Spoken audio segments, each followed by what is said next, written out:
Hey guys, welcome to the channel. Hope all of you doing very well.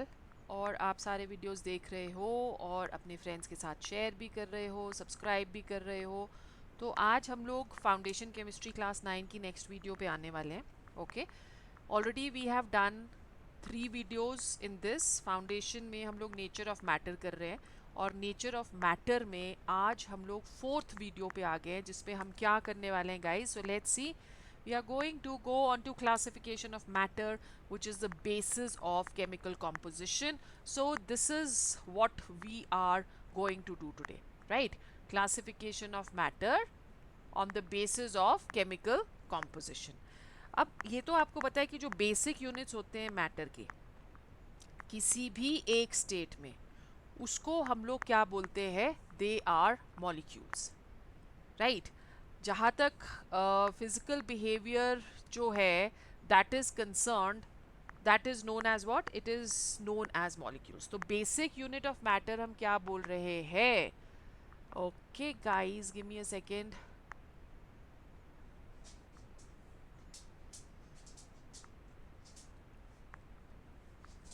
Basic unit of matter as far as physical behavior of matter in different states is concerned, वो है क्या? वो है molecules. ठीक है. और उसका inter conversion अगर हम लोग करते हैं, हम ऑलरेडी पिछली वाली क्लास में कर चुके हैं कि अगर हम उनका इंटर कन्वर्जन करते हैं अंडर डिफरेंट कंडीशंस, तो मॉलिक्यूल्स का जो बिहेवियर तो सेम रहता है बट उसका पैटर्न चेंज हो जाता है, right? So molecule smallest particle of matter है जिसकी इंडिपेंडेंट एग्जिस्टेंस है. बट अगर हम फोकस करते हैं on the chemical behaviour of matter, तो क्लासिफिकेशन ऑफ मैटर को हम करेंगे with respect to its molecular composition. So molecular composition means that molecules, they are further composed of smaller particles, and these smaller particles, they are known as atoms. Okay. So physically अगर हम बोले तो हम लोग basic unit of matter क्या बोल रहे हैं? molecules, क्योंकि इन molecules का क्या है? independent existence. पर अगर हम लोग केमिकली क्लासिफाई करते हैं तो केमिकली जब क्लासिफाई करेंगे तो हम लोगों को केमिकल कॉम्पोजिशन इनटू कंसिडरेशन लेनी पड़ेगी. और केमिकल कॉम्पोजिशन में क्या है? Atoms, that is molecules, they are broken down into smaller, still smaller constituents which are known as atoms. So let's see what do we have in the classification of matter on the basis of chemical composition. What is happening to the slides today? Just give me a second. Why are the slides moving so much? Okay, so when we're talking of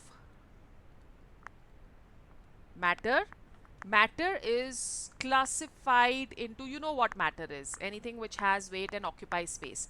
So matter को हम classify करते हैं into pure substances और classify करते हैं into mixtures. ठीक है. Pure substances को फर्दर क्लासिफाई किया जाता है into elements and into compounds. ठीक है. फिर एलिमेंट्स को हम लोग क्लासिफाई करते हैं into metals, non metals and metalloids,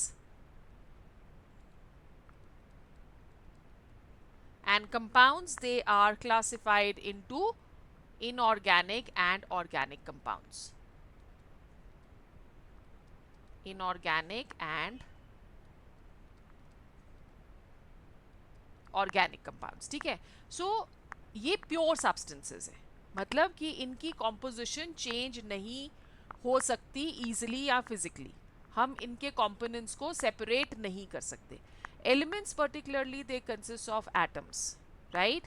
और कंपाउंड्स जो है they consist of molecules.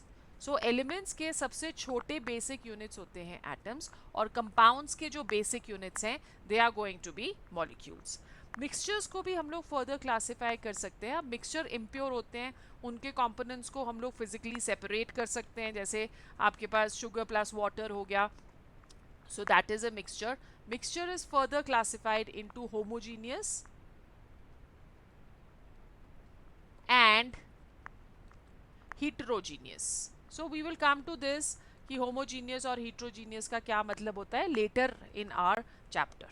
Okay, तो हम लोग चलते हैं characteristics of elements. उससे पहले मैं आपको थोड़ा सा ये बताती हूँ कि pure substances क्या होते हैं. Pure substances वो होते हैं जो कि बने हैं either atoms of same kind or molecules of same kind. जैसे फॉर एग्जाम्पल अगर आप कोई भी एक मेटल लेते हो, gold, right, so gold is made up of only gold atoms, so that is a metal. अगर हम ले रहे हैं यहाँ पे कंपाउंड्स, तो बेसिक यूनिट उसका क्या है, मॉलिक्यूल्स. सो प्योर सब्सटेंसेस में जैसे आप वाटर ले रहे हो, तो वाटर में क्या है, pure water is going to always consist of hydrogen and oxygen. All right, but if you're taking a mixture, जैसे you have taken NaCl and water or you've taken salt and water, तो उसमें दो different components हैं, हम उनको separate कर सकते हैं easily by physical means. Now, depending on the distribution of different kind of molecules, एक mixture के अंदर mixture को हम लोगों ने classify कर दिया into homogeneous and heterogeneous. So as I just told you that we will talk about this later. Then we go on to characteristics of elements. So elements में क्या होता है बच्चों की, elements they are going to consist of one type of atoms only, right? So they can be classified as metals, non-metals and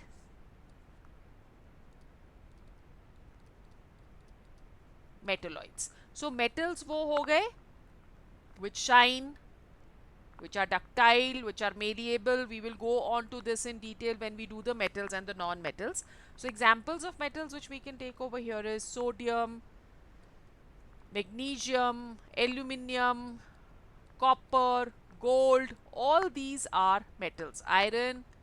Non-metals के अंदर आ जाते हैं hydrogen, oxygen, helium, sulfur, all these are non-metals. और metalloids में आ जाते हैं arsenic, antimony, selenium, tellurium, bismuth, all these they are metalloids, right? अब हम लोग metals को classify कर सकते हैं also on the basis of atomicity, कि कितने atoms उसमें present रहते हैं. So on the basis of atomicity we classify metals, the elements into, or the elements into monoatomic,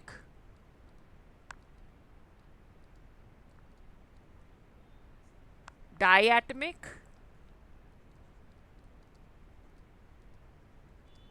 and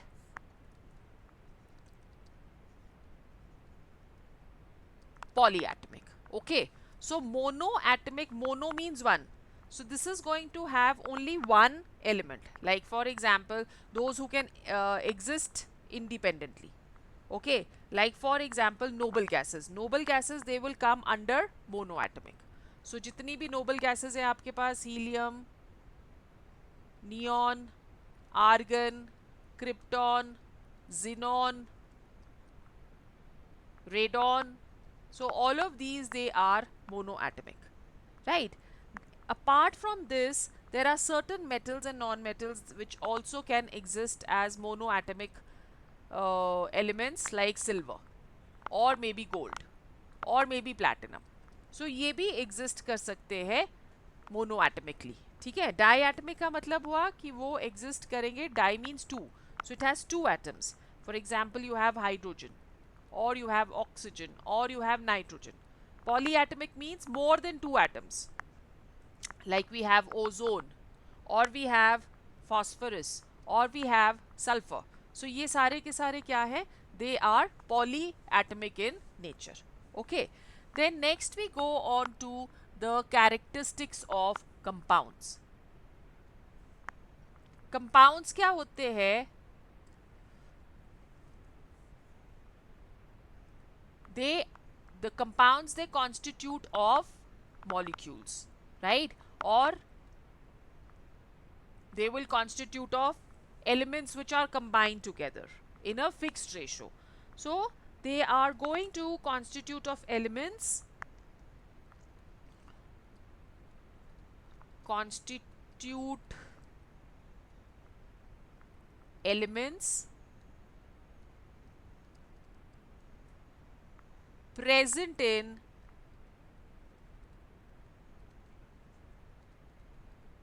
fixed ratio. So that is going to be a compound, right? So compound की जब हम लोग बात करते हैं, examples which we can take over here is carbon dioxide.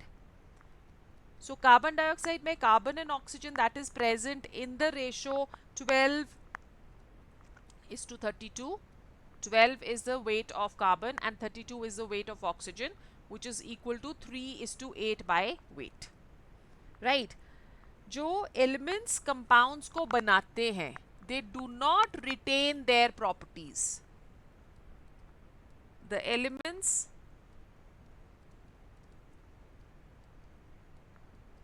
which make the compound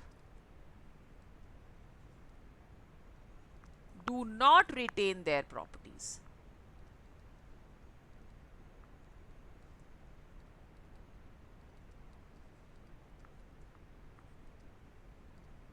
क्या मतलब हुआ इस बात का कि जैसे अगर आप हाइड्रोजन और ऑक्सीजन लेते हो तो हाइड्रोजन जो है वो इतना ज़्यादा इनफ्लेमेबल नहीं है, मतलब it's not a supporter of combustion. Oxygen is a supporter of combustion. Okay, but जब वाटर हम लोग बना लेते हैं तो वाटर क्या है? Water is a supporter of, is it a supporter of combustion? No, it is not a supporter of combustion. In fact हम लोग उसको यूज करते हैं आग को बुझाने के लिए. तो हाइड्रोजन और ऑक्सीजन की कोई भी प्रॉपर्टी जो है वो वाटर में नहीं रहती, राइट? सो प्रॉपर्टीज जो वाटर की है वो इंटायरली डिफरेंट है from those of hydrogen and oxygen. Then all the compounds are homogeneous, मतलब वो एक ही फेज में होते हैं. all the compounds are homogeneous. Homo means one and genus means phase. So all the compounds they are homogeneous. Okay, एक ही phase में होंगे. Carbon dioxide चाहे आप कहीं से भी ले लो, वाटर आप चाहे कहीं से भी ले लो, फेज इनका सेम ही होगा. They will have the same ratio. Okay, फिर उसके बाद we come to characteristics of mixtures. Now mixtures में कुछ भी प्रेजेंट हो सकता है in any ratio, right? So जब भी हम लोग मिक्सचर करते हैं तो हम बोलते हैं कि मिक्सचर में anything can be present in any ratio. So इधर constituents are present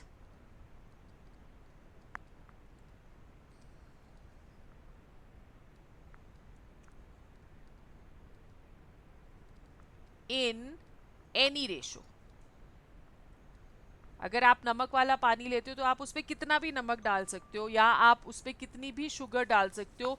that will depend on your taste. So it can be the constituents in mixtures, it can be present in any ratio. कोई भी fixed ratio इसमें नहीं होती है. जब separation हमने constituents की करनी होती है तो separation of constituents that is carried out by physical means. Easily हम इसको सेपरेट कर सकते हैं इसके कॉन्स्टिट्यूएंट्स को. Separation of constituents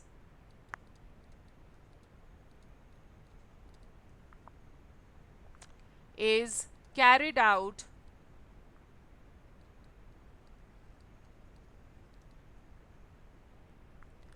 by physical means जैसे आपने सॉल्ट और वाटर को अलग करना है तो आप इवेपोरेट करोगे तो वाटर अलग हो जाएगा और सॉल्ट आपके पास वापस रह जाएगा, right. Then a mixture can be homogeneous और heterogeneous. Just give me a second. Okay, so what are we saying over here? We are saying कि कोई भी अगर हम लोग मिक्सचर ले रहे हैं तो a mixture can be homogeneous या heterogeneous.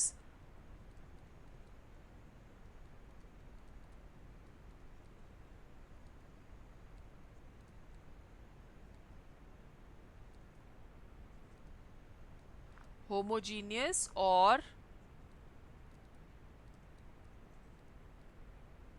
heterogeneous. Homogeneous का मतलब क्या हुआ कि अगर आपने एक बीकर लिया है और उस बीकर में आपने सॉल्ट सॉल्यूशन लिया है, right? So you've taken water and you have put salt in it. By looking at it, you will not be able to see or you will not be able to say कि whether it is a salt solution or it is plain water. सिर्फ test करके ही आपको पता चलेगा कि it is a salty solution. Alright. तो मतलब ये हुआ कि इसमें सॉल्ट जो है वो मिक्स हो गया है वाटर के अंदर and we can see only one phase. Whereas if you are taking another beaker और उस बीकर के अंदर आपने पानी डाल दिया, ठीक है, पानी डालने के बाद आपने उसमें डाल दिया ऑयल. सो ऑयल क्या करेगा, ऑयल ऊपर इसके पानी के ऊपर तैरने लग जाएगा, ठीक है. So it will form a film of oil on the top. So it means कि there are two phases which you can see. One is the upper phase and one is the lower phase. और यहाँ पे एक आपको interface भी नजर आ रहा है. Interface का मतलब boundary. So ऐसे इनको हम लोग क्या बुलाते हैं? This is known as mixture is known as heterogeneous mixtures. Got it? So this is what we have classification. We will come up with a few questions and separation of mixtures in our next class. Till that time, just stay tuned.